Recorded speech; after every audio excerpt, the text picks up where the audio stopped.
can you do this to me? I thought you didn't want me! Interesting. Imagine being a teenager and meeting your father for the first time in years. You expect to catch up, have a chat, however, he's not there to reconnect, he just wants to use you.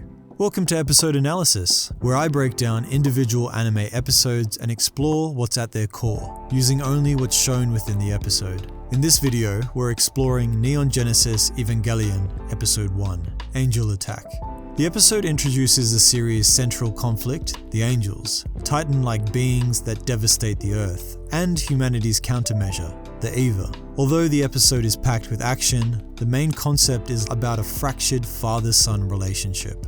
As a giant angel rips through Tokyo 3, Shinji, a young boy, arrives in the city at his father's request. He's escorted by Masato, his father's colleague, to their headquarters known as Nerve. And once there, Shinji must choose: pilot the destructive counterweapon and try to destroy the angel, or leave the responsibility to someone else.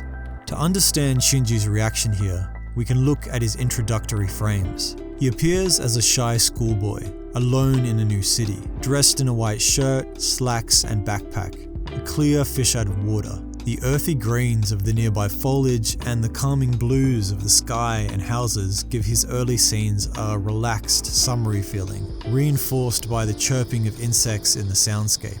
The framing of Shinji within the telephone booth visually boxes him in, echoing the Eva cockpit he's later forced to enter, and foreshadowing his lack of agency within the episode.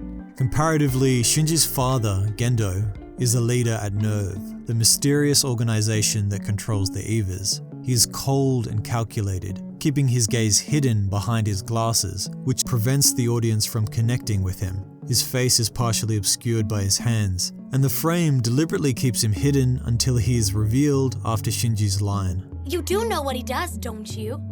All my teachers told me was that it was important to the future of mankind. Gendo's eyeline pierces the audience, revealing him as a confident and daring character. The shot aims to emphasize his authority as he stares directly at the viewer.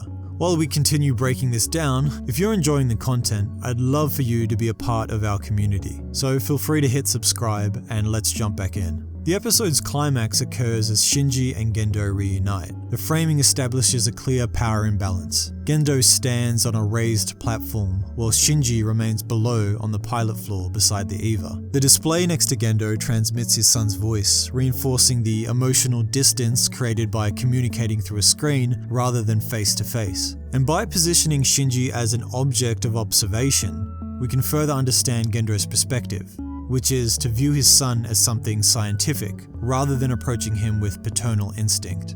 As we see Shinji react to his father's appearance and request, his feelings of fear, anger, and hurt are motivated mostly by the realization that he has been summoned for his utility and less from the danger of the mission itself.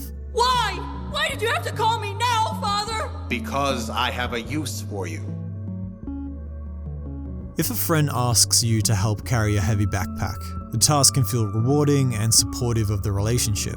In contrast, being asked to carry the same bag by someone who sees you only as a tool is far more likely to feel taxing, even though the task itself is identical. Self-determination theory by Deci and Ryan helps explain this distinction, showing that people experience actions more positively when they feel valued and connected, rather than controlled or exploited.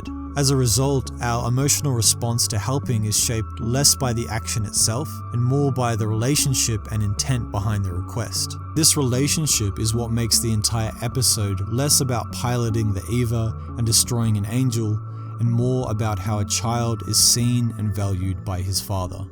Before we finish, here's a bonus selection of my standout visuals from the episode. If you've enjoyed this analysis, subscribe so you don't miss the next one. You can help the channel thrive by liking, commenting, sharing, becoming a member for exclusive perks, or even dropping a super to stand out in the chat. Every bit helps keep this community growing. Which of these moments were your favorites? Let me know in the comments. I'll be keeping all of these standout visuals and notes in mind as we move into episode 2, Unfamiliar Ceiling. See you there.